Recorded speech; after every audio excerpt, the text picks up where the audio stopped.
know you could be the winner if you really wanted to, right? But the problem is you keep playing that what if game. What if it don't work? What if I fail? Nah, flip it. What if it does work? And what if you win? Then what? You're gonna be sitting there happy, right? You say you want to win, but then you're scared to lose. What sense does that even make?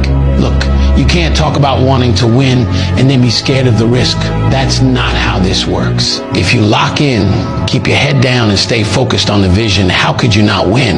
The only thing that's gonna make you lose is your own mindset, and that's all on you. Your biggest enemy ain't out there, it's in your head. So if you wanna win, you gotta get out of your own way. And here's the truth.